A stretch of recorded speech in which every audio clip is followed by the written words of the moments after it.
to Carbitrage Podcast, episode 84. I am Erik Berger, joined as always by my co-host Ryan Sinitsky. Hello, sir. How are you? Yo. The SoundCloud version this week will start with just our names. So, hello and welcome to episode 84.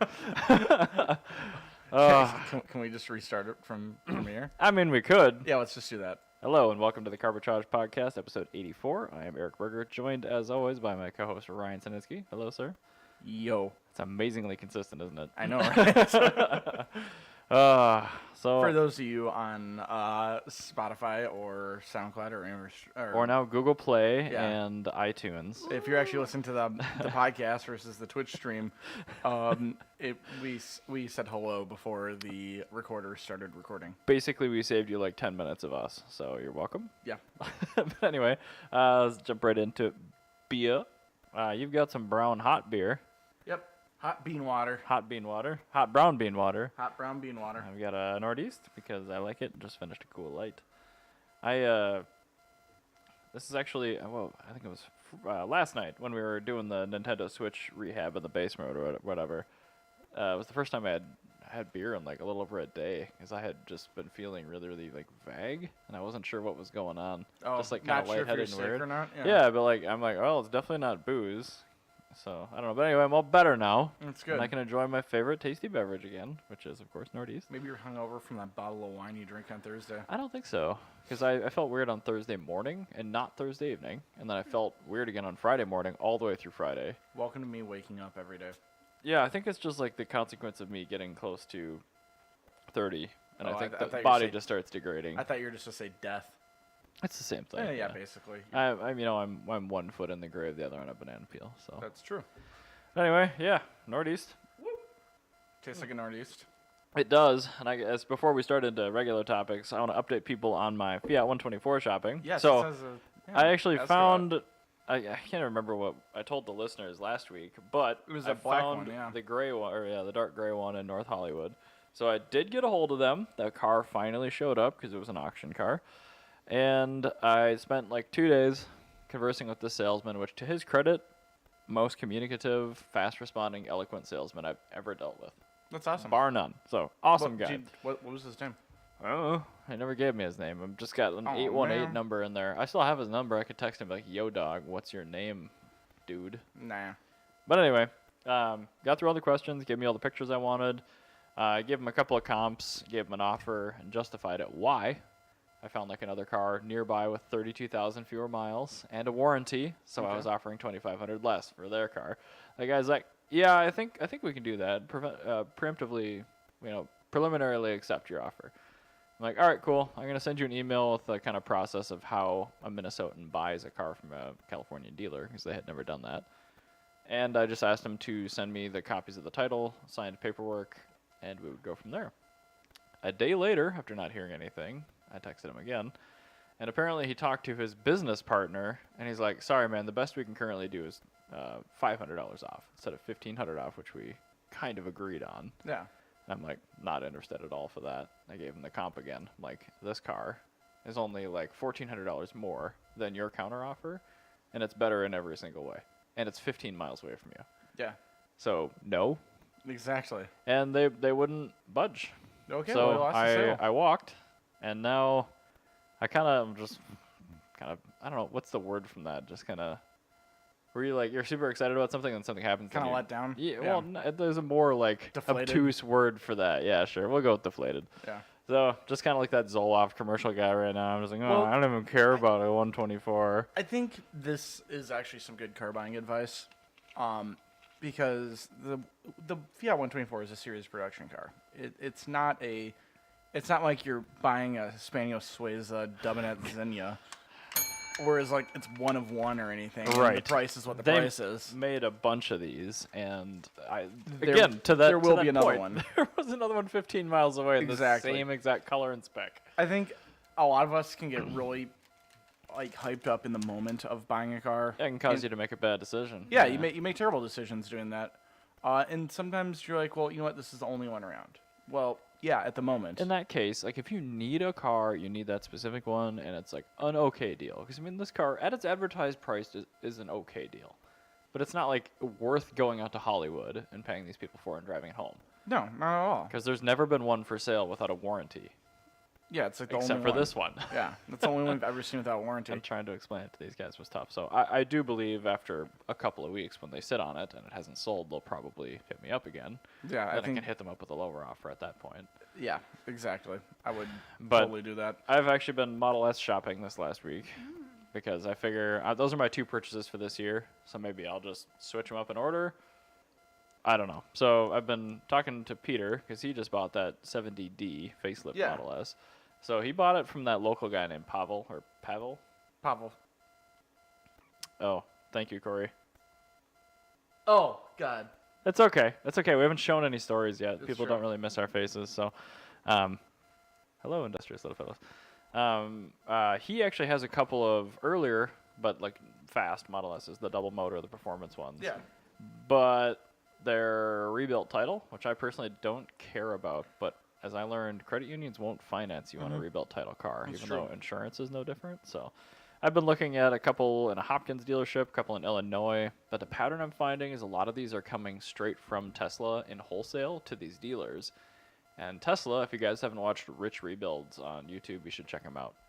He rebuilds a lot of Model S's and Model X's, and he's walked us through in painstaking detail how long it takes to get a title from Tesla, and sometimes it's like 3 or 4 months. Ugh.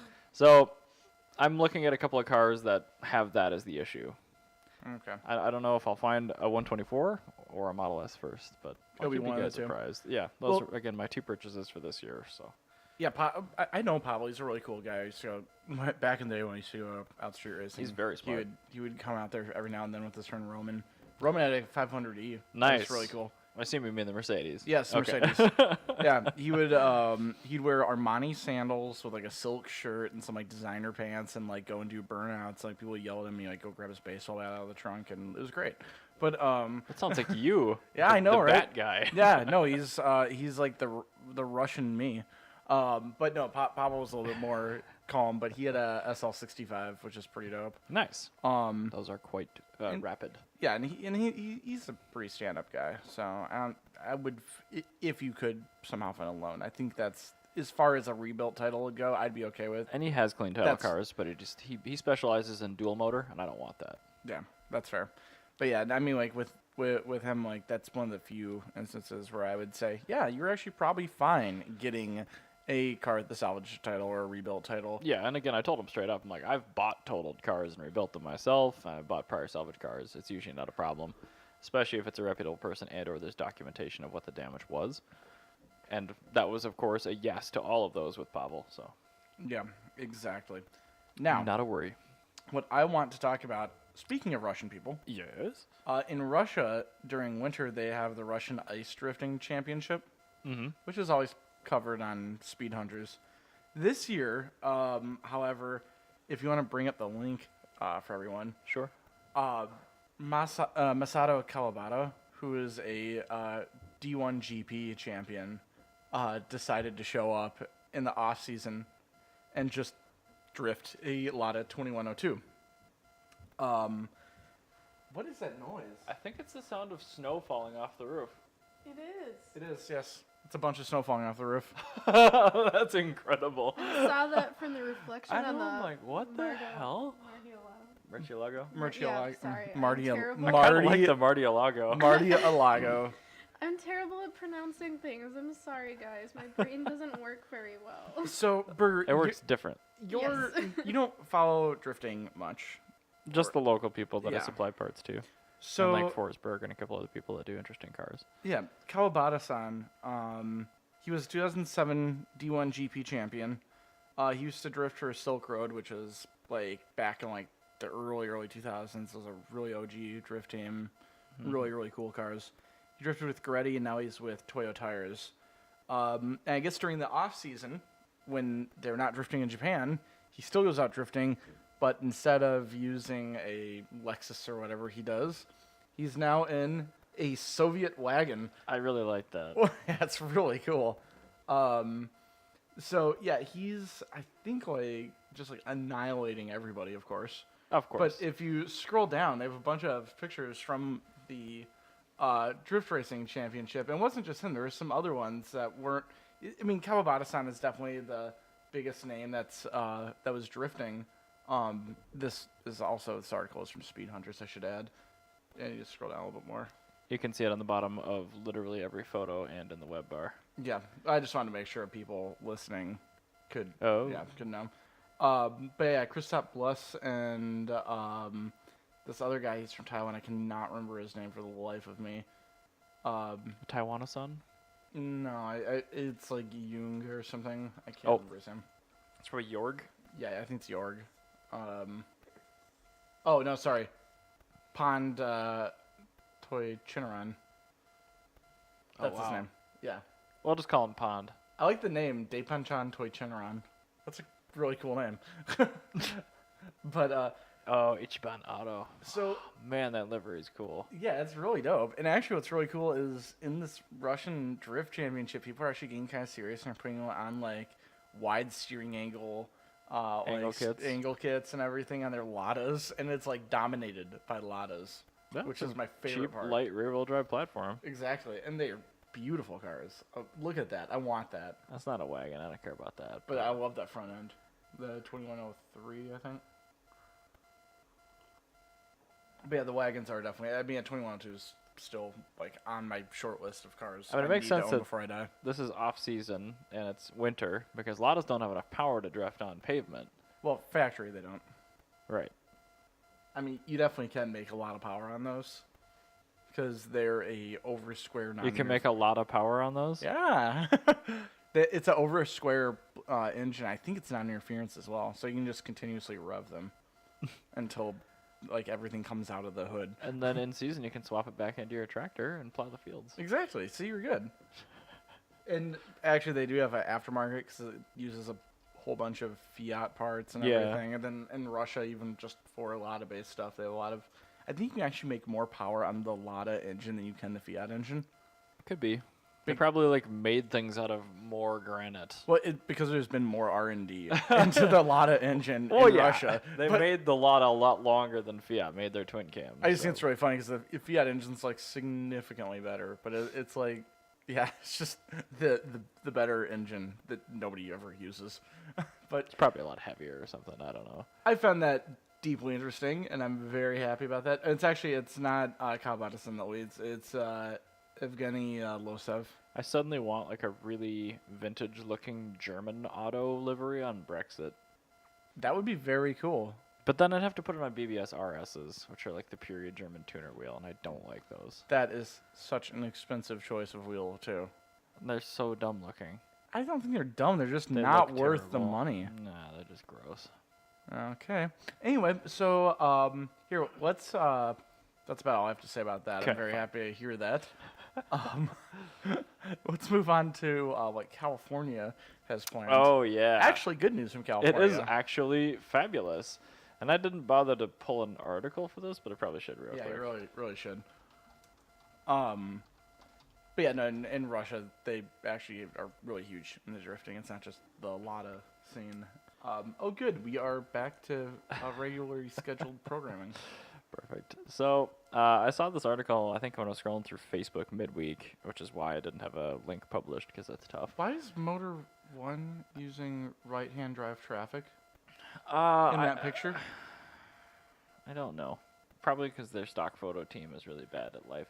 Or it's like a British-based thing. Doesn't matter. Anyway, so California is, as you guys know, immensely tall. I mean, to go from the north coast, the north border to the south. Yeah. It's like 800 or 900 miles, maybe more than that. It's 3/4 of America. Yeah. So anyway, a lot of people drive from the populated areas to other populated areas in California. And right now they've got interstates, certainly, but they're usually kind of plagued with traffic and the speed limits aren't very high. So, and this is, I'll remind you, just to set the stage, this is the only state in the entire country that has like ridiculous smog and exhaust noise rules. This is the state that's it's like a nanny state. This is the state that's so anti-car anything you can't. It's America's Switzerland. It's a felony to have a loud exhaust. It's not accurate. Oh, sorry, no, it's not. It's not felony. It's a misdemeanor. Yeah, it's $1,000 fine though. Yeah. We should pull up Freiberger's video on that because he did one on it. You did, okay. And apparently it's widely misconstrued what they actually changed in law. The law itself didn't change. The punishment structure did. That I know, yeah. That's. But we should actually. I don't know if we're allowed to play his video. 750 miles. Sorry. From top Oh to no, bottom? thank you. That's, Okay. All right, so it's Well, there you 750 go. miles. So you said what did you say? 800, I think. 800. Yeah, that's you're pretty close. good. So basically, the fines and things don't change. The only things that changed is if you're pulled over, the cop doesn't have a choice whether or not to issue you a ticket with a fine. He does issue one. But when you go to fight it, it's actually probably better now because you don't go to the smog station to get Yeah. it tested. Your cop at the side of the street doesn't test it arbitrarily. You go to what's called a referee, which is level 2 smog checkers, Yeah. which are the people that do like carb compliance swap, things like that. And they do the steady state RPM test, and it is steady state RPM. It's not under load. Oh, And good. it's 3/4 of your engine's red line RPM, and it's Okay. measured at like 3 feet from the back of your car, 3 feet up. So, and we're talking like 90 decibels or something ridiculous. So, I mean, you could have open header cars probably that wouldn't. I think it's actually Invalidate it's this test. 96, I think. It could be, but It's- it's ridiculously Yeah. loud. And again, if you got like a modern variable valve timing, like engine or whatever, even with open headers at a steady state RPM, it's not going to be that loud. As I was about to say, like a B18, like a GSR engine. Yeah. One of the VTEC crossovers at 5,500 RPM, and that's And it's what's in like the owner's manual is the maximum speed too. on oh, the that's engine. hilarious. So I mean, on those engines, you would not be in VTEC. So as I say, you're not in VTEC, so you still have the smaller intake valve opening. So you're not making it's gonna be dead silent. You go in there, do the test. All right, you passed. Rip headphone user, sorry. Yeah, and these headphones, they're gonna start crackling. Yeah, it's whatever. But anyway, California, back to the story, they are proposing a second set of basically lanes and or roads, depending on where it is, that would be without speed limits. I'm super into that. Which would be great because, again, Corey just found for us that California is 750 miles tall.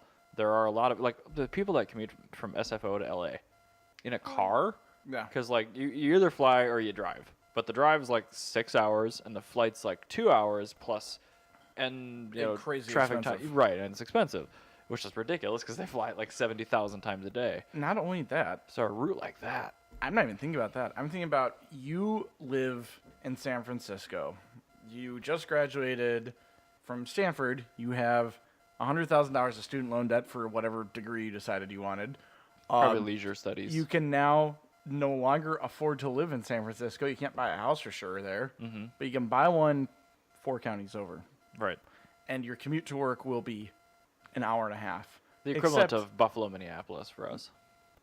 But yeah, I guess, which like is actually 4 counties, so it's like closer to like geographically like Brainerd to here. Whatever. But anyway, I was trying you to make can a joke, you but can it now failed. yeah, you did. I hate all of you. You can now take your what would be a hour and a half, 2-hour commute at 60 miles an hour, crank that up to 120, and now feasibly get to work in a reasonable amount of time. Mm-hmm. Which this actually makes sense for California because they have a serious housing problem, and they like if you're a retail worker, you're not living anywhere near where you work. Nope. And the person I would want to be least is somebody that works at a McDonald's in like downtown San Francisco. You're done. You're living under a bridge. Why not an In-N-Out burger? Well, because then you at least have good hamburgers to eat on the way home. I do like In-N-Out. We should go In-N-Out burger. We should go to In-N-Out. The closest one is in Texas. I don't want to go to Texas. I haven't thought about for Redwood and Austin, which is happening right now.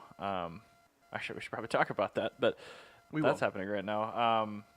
No, we'll just go back from Monterey this year. It'll be Yay. fine. That works. Yeah. So, no, I think it's a great idea. I think it's absolutely fantastic. And if California does this, that means all the red states will either have to do it or, because places like Texas, we either have to do Well, it. Texas, everyone ignores the 85 mile an hour speed limit anyway and just does 100. So Yeah. it's fine. But they either are going to have to do that or they're going to have to alienate the car enthusiast of their voting base. I actually really like their the quote here that's listed, which is traffic congestion increases the emissions of greenhouse gases as it causes automobiles to idle longer while on roadways. That's So actually it's a perfect. they're doing it to be green. Exactly. Like going faster honestly might save fuel because there's less idle time. Yeah, no, it makes sense. And idle, you're not moving at all and burning a very small amount of fuel, albeit, but modern cars are pretty efficient at 100, 120 miles an hour. So Well, if you think about it, if you're going, say, because most people aren't going to go flat out all the no, time. but they're probably going to do 90, 90, 100. 100. And with our, 37-speed automatic transmissions these days. And I have a story about that. But with our 37-speed automatic transmissions that we're having Fords these days, you'll be in, gear 35 and at, idle and, plucking along happily. So I think it's a great idea. Okay, so I have to ask, since you said speed 35 out of 37, what speed does gear number 37 come into? Well, it kind of depends on the gear ratio and the aerodynamics of the car, but I imagine somewhere probably around 140, 150. Because they're probably using a 1.1 liter turbocharged, Three-cylinder? Three-cylinder direct injected that has a turbo that spools at 100 RPM. And so you're just unlimited torque but no power. Yeah. So the GL that's up on the lift back there, that's my parents' old, actually it's my dad's old daily basically. And they got to the point where it's a 10-year-old car, 180,000 miles or whatever. And it's a Mercedes, yeah. And honestly, it's really good. And I've maintained it. I haven't used the factory service booklet since basically new. So that thing is solid. Needs one thing, which I'm going to do after the podcast. Oh, but what's that? anyway, it's a left front air strut. That's entirely believable. It's a 1-hour job, and the part was $127. Wow, that's way, way, way better than any Volkswagen Audi Group product. Eurotech quoted $1,200 to do this. I'm like, no. I had to nope. get a quote. That was a hard pass. Anyway, they bought a new GLS 450.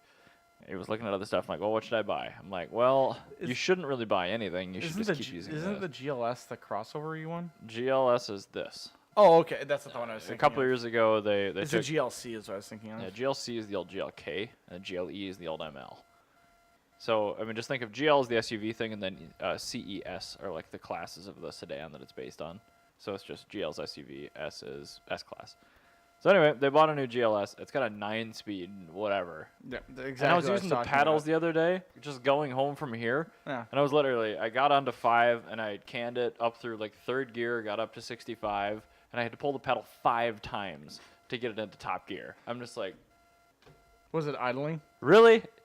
Here's the thing. Yeah, 1,200 RPM at 65 miles an hour. Exactly what I'm In a talking about. V6, in a gigantic thingy. Exactly what I'm talking I about. hate that. So anyway, back to the California thing. Please do it, and then maybe hopefully the rest of the states will follow suit. Yeah, no, I think it's really cool, and it's also poo-poo to everybody that says liberal scampi car enthusiast. Exactly, because we So- are. Yeah, we are. It's true. It's the thing. All right. Now, speaking of California, and they, for the longest time, especially in the 80s, were the home of the sports car because it's always perfect weather. It sucks to have a crossover. If you have a crossover in California, please move. You don't belong there. You have no business being in California if you're driving a CRV. Nobody likes you. You don't like yourself. You're probably complaining about something right now. There's nothing to complain about. Don't worry about it. Get the fuck out. Anyway. I mean, I agree with everything you just said, but wow, I didn't go immediately there. Nissan Yeah. has teased a new Z car that Nice. they're going to be revealing. Well, that's excellent because the 370Z has been around in its current exact specification for 10 I know. 10 years. Well, they finally got the kick in the ass from Toyota. So thank you, benevolent overlord. Thank you for the suit. Akio Toyota. And BMW. Yeah, okay. BMW helped. They don't care about BMW. That's the thing. I love BMW. Great. though. That's fine and dandy, but that's not what Nissan cares about. They I'm care about the just saying. fact. They care about the fact that it's a Toyota. Uh-huh. Because when BMW makes something, sure, that's a BMW. Nissan's competition is Toyota and I'm just Honda. thanking BMW for making the Toyota for Toyota. What I'm curious about, why did it take the Supra, not the NSX? What do you mean? Because the NSX has been out for years. And now Nissan's like, oh, maybe we should redesign our car. Well, the NSX is a halo car, and the Supra is a middle range vehicle. I guess the NSX is more. Those are like Well, $140,000. the Supra is supposed to be a Halo car, but that's just frustrating. It never has been. What? It was like a $40,000 car in Mark 1994. Mm-hmm. The Mark IV was a Halo car. Yeah, it was $40,000. It Yeah. wasn't 80. It was an affordable Halo car. It was still their Halo car. The Halo car is the I'm best. just saying. No, the Halo car is the best car. If it's attainable, it's not a Halo car. No, that is attainable. But you can have an I'm saying- attainable. it was attainable. I'm saying your Halo car cannot you can be have attainable. an attainable Halo car. You cannot. No, a Halo car is the car that shows off everything that the manufacturer has to offer. Halo car is It's- just the most expensive car that a manufacturer offers. Or best. which is the Supra. I understand that. So back to what we're talking about. Actually, it's probably their Land Cruiser. I don't even care a little bit. The Land Cruiser is the Halo car. There we go. So what they're going to be doing is they're going to use a 3-liter turbocharged engine. Now, Cool. what they're saying, what they've been saying, is that, well, they use the V37 Skyline. Is that the Red Sport Q50 motor or whatever? The Q60? I refuse I don't know what it is. I'm not using the G35, that one. No, I'm not using the Infinity nomenclature because it's all meaningless. I know. It's all Q something. I don't know what the fuck is going on. I know Q is sedan and car or whatever, so I know it's a Q something. But like the thing that used to be the G, whatever that is now, has a 3-liter twin turbo. Is that engine? I guess. I don't know. Okay, that's a good engine. But see, this is the thing. This is why we have names for our cars. Like the Eagle Hammerhead eye thrust, Jeff? This is why every Mercedes isn't branded an S-Class to make you go, oh, it's an S-Class. Can you imagine if Mercedes just started S only and then the number meant everything else? Yeah, it'd be horrible. I've got an S110. What does that mean? It's an A-class. Yeah, I exactly. got an S900. Yeah. Oh, what's that? That's a GL. Yeah, like, it's so stupid. Like, it really, whoever came up with that idea for Infinity should jump off a bridge. That is just the worst idea. Hopefully they already did. Now, anyway, You probably did. Shinichi Kiga, That's a the great lead name. engineer of the Z35, I think is what they're calling it.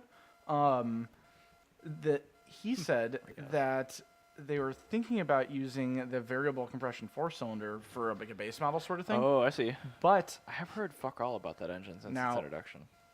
let me finish what I'm saying.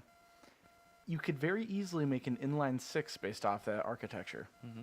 Perfect. That would be much better. So an inline 6 Z car, I would be about it. That'd be really, really cool. Especially if they called it an L-series engine.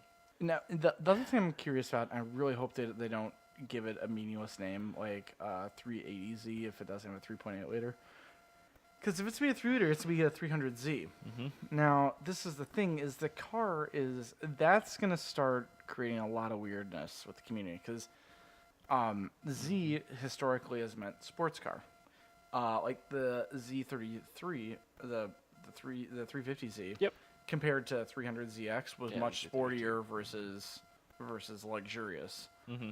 Um, Yeah, the interior is much more cut down, but it was definitely a little more. exactly, and you had the G35, which filled in the 300ZX's kind of shoes. Now, if they call it a 300Z, I've seen a lot of Nissan Z car purists like really beginning to complain. Cause like, listen, this car's getting bloated, fat, and gross.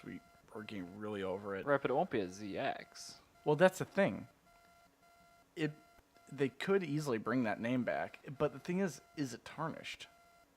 Because ZX always meant like the Right. GT cars versus the Z, and when they brought back the Z car, they got rid of the ZX for that specific I purpose. think that really depends on what their platform looks like. I think that If they base it on like a Juke, yeah, it's going to be tarnished. I think the larger issue is that I think that if they make this into like a super heavy car like the 370Z is, yeah.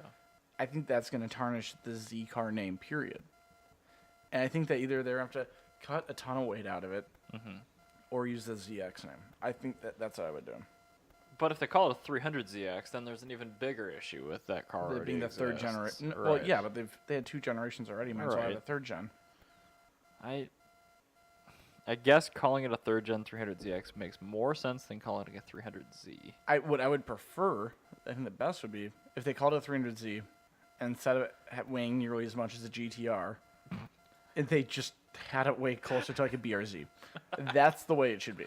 That'd be much, much better. Take some leftover bodies in white from Subaru and Toyota and just staple some Nissan badges. Yeah, with I a mean, new that's what 3-liter everybody else engine. does. Yeah. Perfect. Yeah, I think that'd be much better than. Have you heard anything about that variable compression 4-cylinder actually in the wild? I've not heard of anything about it in the wild. When we were at Monterey Car Week, I got to see it, and it was kind of cool. And the first, I know we know a lot about its technology. the first thing that came to my mind was, wow, that's gonna break.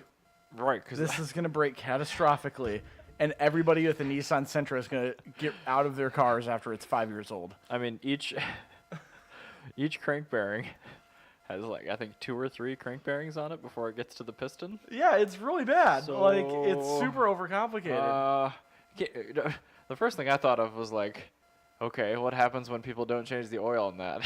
and all the oil galleys. Oh start my getting god, I know, clogged. right? Like it's so bad. Like this is not designed for like a human to own. Yeah, it's a really cool idea. I'm glad they're putting it into production, but I would worry about that potentially being installed even in a 6-cylinder variant. Although I would always push for an inline 6. Yeah. The 3-liter V6 turbo is a really good engine. But it's boring. Well, what I think would be kind of nice is if you could make it so you just turn it off. You just remove the system, make it a constant compression. Right. Yeah. And What that's- about just take the block and take the intermediate eccentric crank out of it and. Yeah, like how you or like how you would delete like a balance shaft, Mm-hmm. kind of like that. Yeah. So I think that'd be, or like at least lock it in position I or assume something. they could do that. Yeah. It's a lot of extra reciprocating mass, so I hope they would take it out if they're not using it. Well, I mean, but it's also a catastrophic pain in the ass to pull your engine out, flip it upside down, take the oil pan off, take the entire rotating assembly out, put in a new crankshaft, remove a bunch of stuff, and then put it all back together. I'm trying to think of other like inline engines that they even have right now. Nissan? Yeah, it's like nothing. The Nissan Patrol, I think, has a inline engine in it still. Isn't that like a really, really high displacement 4-cylinder? No, it's a really high displacement. It's like a 4-liter inline 6, Oh, if we I'm not just mistaken. found the engine right there. Yeah. Patrol engine. Oh, you can't call it the 400Z. It'd be really cool. Perfect. It's got like a giant hood bump on it because the Cummins-sized 6-cylinder out of the Patrol won't fit properly. That'd be pretty funny. I think that's pretty cool. I don't know. I'd be into it.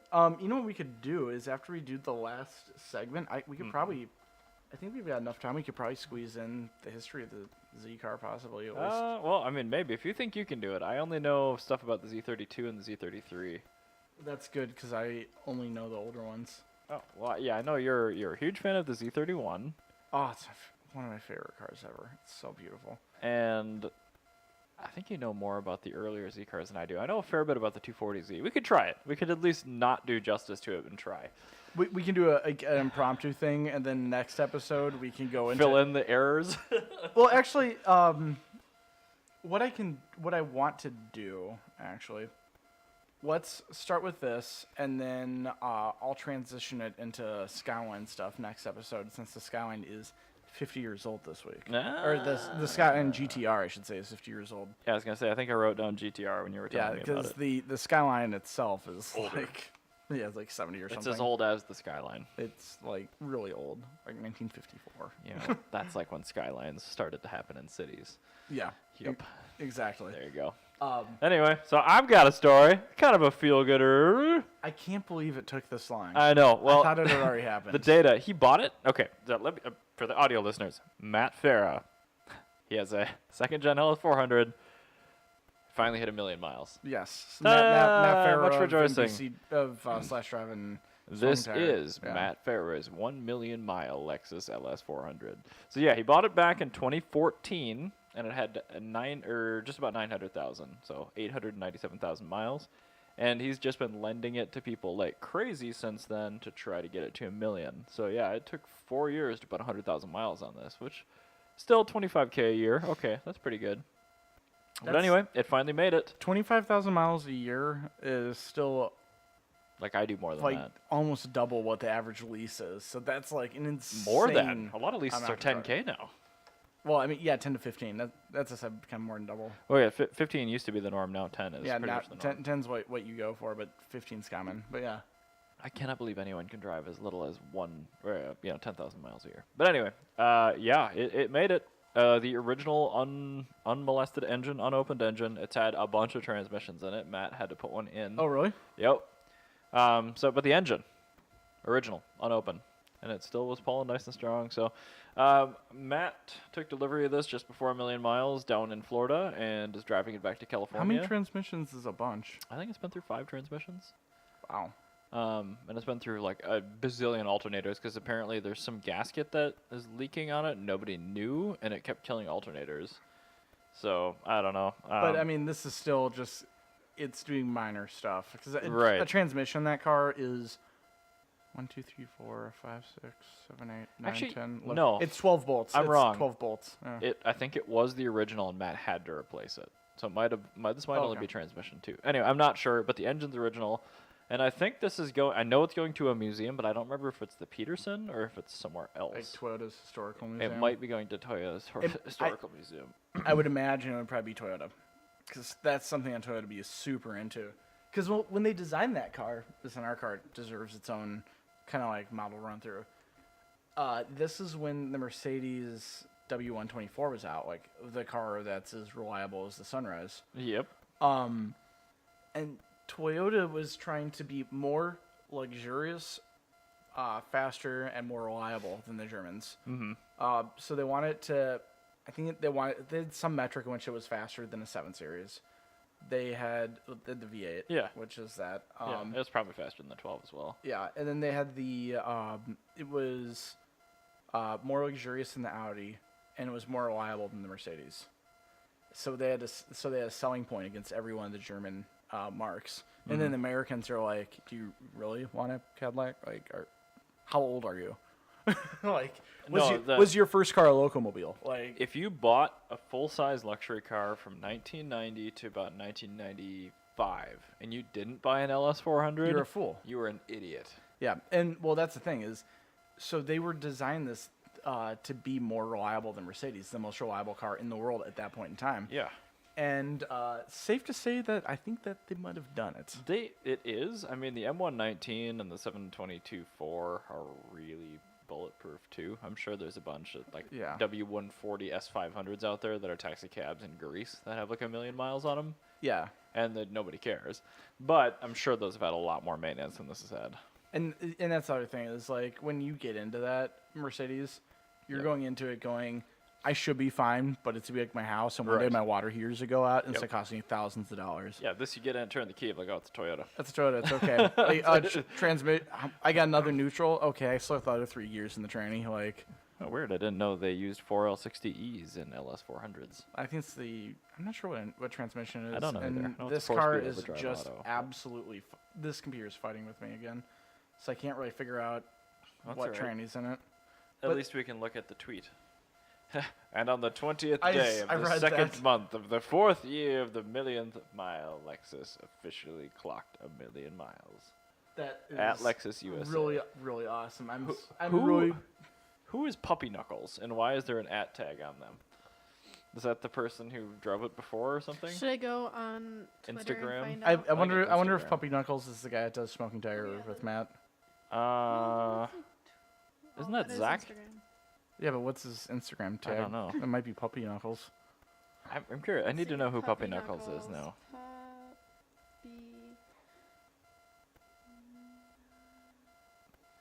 Stand by. D.W. Barnett. He's an automotive photographer, so he probably took the photo. And if you go onto his Instagram, his second picture is a de chevaux. Oh, very nice. So Puppy Knuckles seems pretty legit. He probably Yeah. took this. Yeah, he's a really good photographer. Oh my No, goodness. that's track tuned. Anyway, this is a nice photo of the 1,000,000-mile Lexus at Bonneville. He takes a lot of really cool pictures of really not interesting cars to me. Yeah. I like that. Because Well, not they're interesting to I'll you? send Yeah, his they're Instagram totally- to both you guys. They're Okay. totally interesting cars. It's just like modern supercars and stuff, and like Wait, Camaros. And Totally I'm just forgot like, this has internet. yeah. It's only me that can't seem to handle it. That's all right. We all have flaws. Thank you.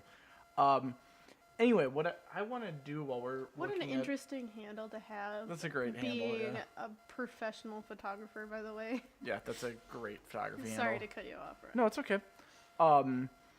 So yeah, well, let's do like a little quickie on the look at that Nissan Z car. Yes. So are you doing screen grab? Yeah. Oh, good. So yeah, it's quite cool. But I mean, if you scroll down, like they got the Ferrari and everything. That's cool. And then all the rad cars from Oh, he does a lot of shooting for Haggerty. Okay, that's who. Because I'm looking for the $1 million Lexus. They had the Haggerty bull market list. They had a G-Wagon. Oh, some roof Yellowbird. Yeah. Oh. Okay, I guess they do have cooler stuff. Oh my Atlanta. Yeah, because like when I looked over, I saw like that part, You're right. and I'm like, okay, it's a McLaren Senna and like a Porsche. Dope. This guy's pretty good. Yeah, he's really phenomenal. Yeah. Oh, okay. He does. Yeah, he's very good. Yeah. Anyway, that's neither here nor there. Shut up, phone. It's a cool picture of a Hellcat. Anyway, Yeah, buddy. That might be a demon. Demon. Let's talk about the Z car some more because we were kind of complaining about the name all of 10 minutes ago.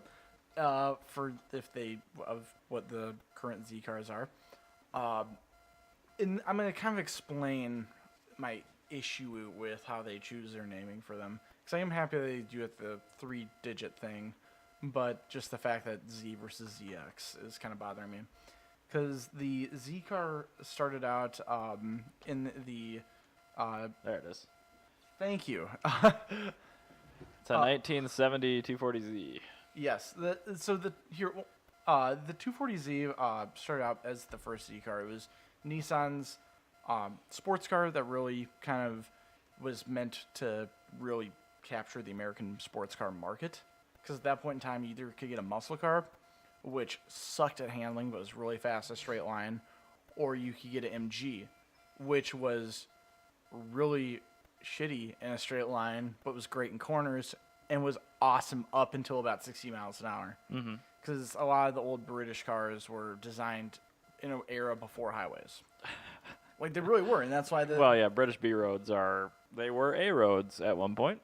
Yeah, and that's the thing, is like they don't have like much for power on it. They suck to take on the highway.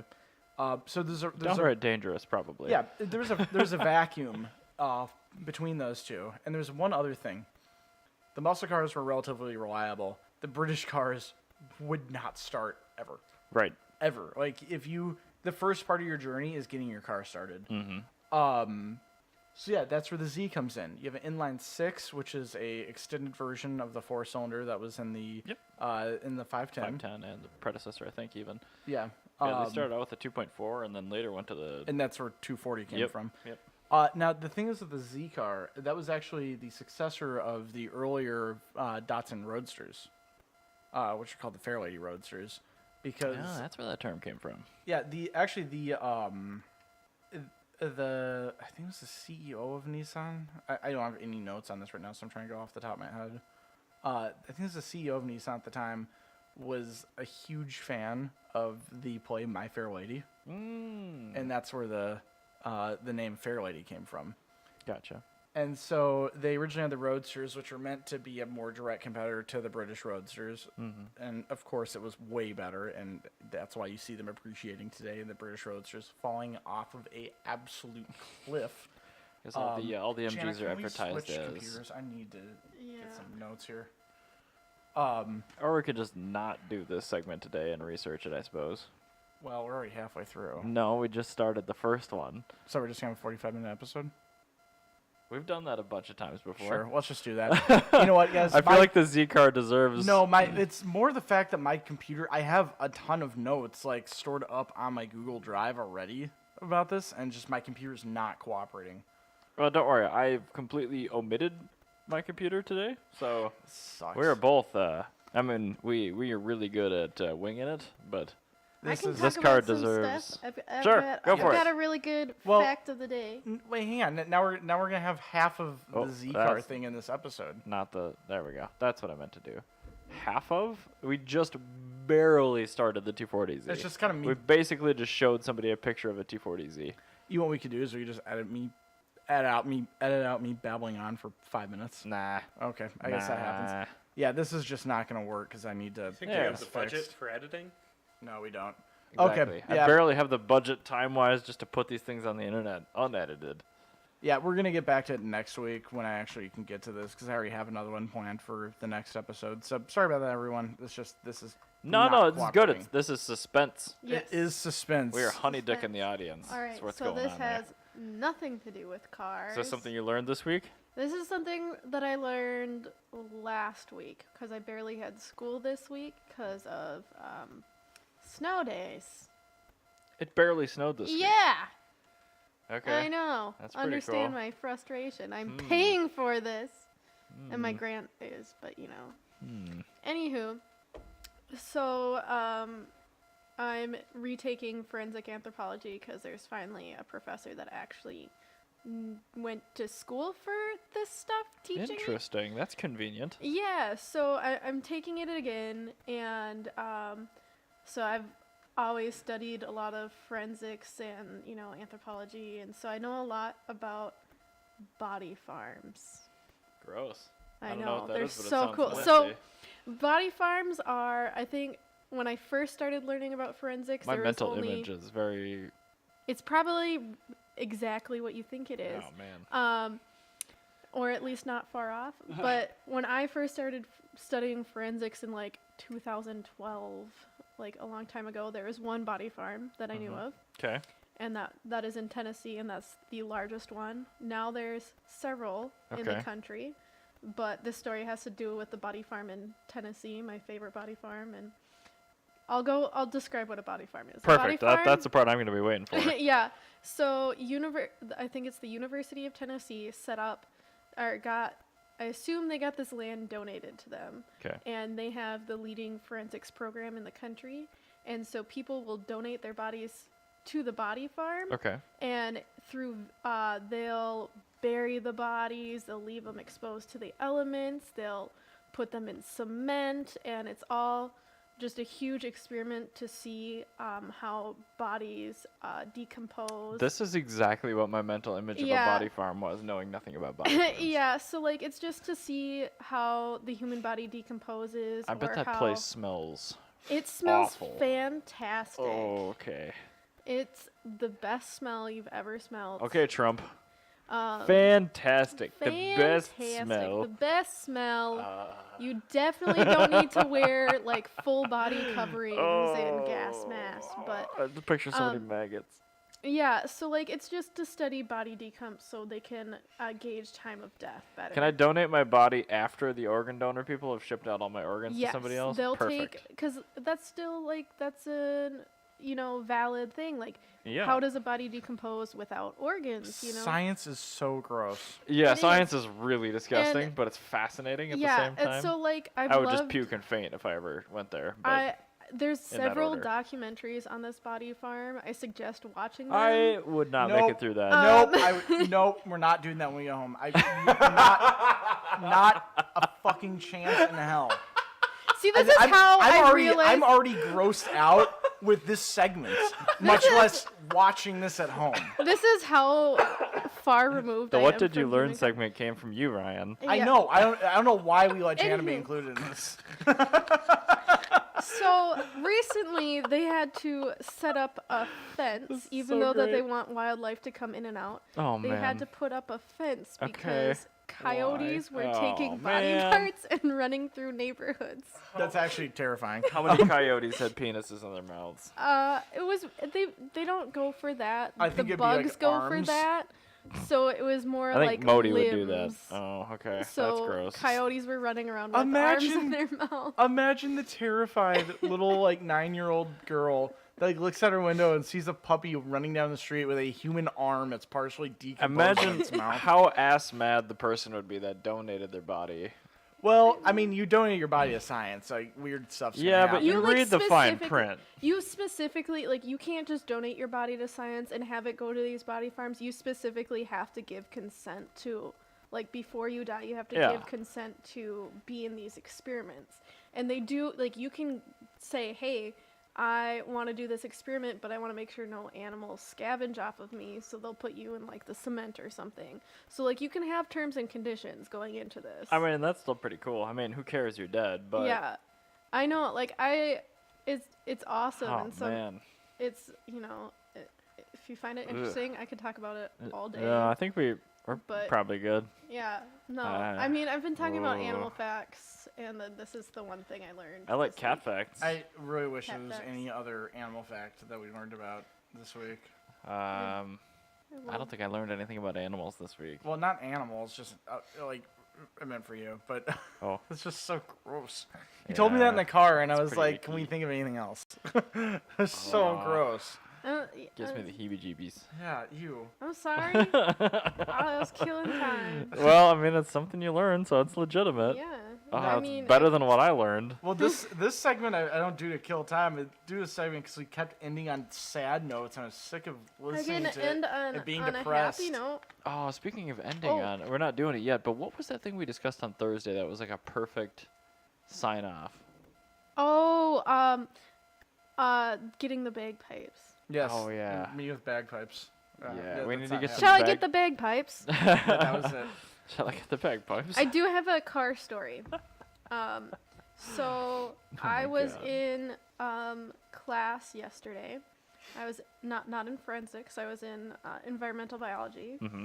and I was learning about zebra Which mussels. sounds like a riot. Oh, I hate those things. To me, the zebra mussels is grosser than the body farm. Oh. I know. Why? I find them absolutely disgusting. Why? I don't like them. Why? Oh, they're a Ryan, horribly I invasive deal with this species. stuff. Like, It's not is- gross to me. No, is it because you like how they look, or Yeah, I don't like things that like grow that or reproduce that quickly. oh, That grosses me out. Oh, dang it! I was trying to make sad bagpipes, but there's a fucking ad.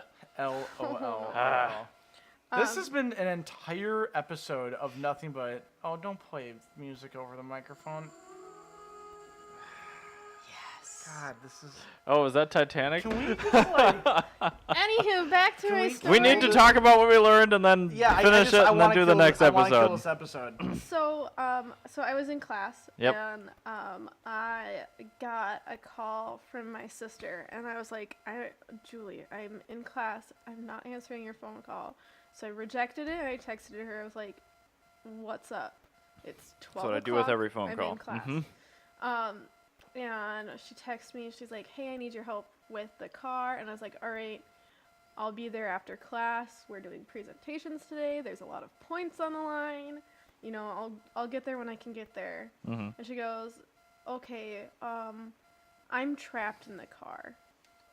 And I was like, oh, you're trapped? And she goes, yeah, I turned off the car and I went to restart it and the door's locked and they won't unlock. A lot of modern cars have what's called a deadbolt feature. So if you mess with the key the wrong way, it will literally deadbolt you in. Yeah, so I had to leave class to rescue her.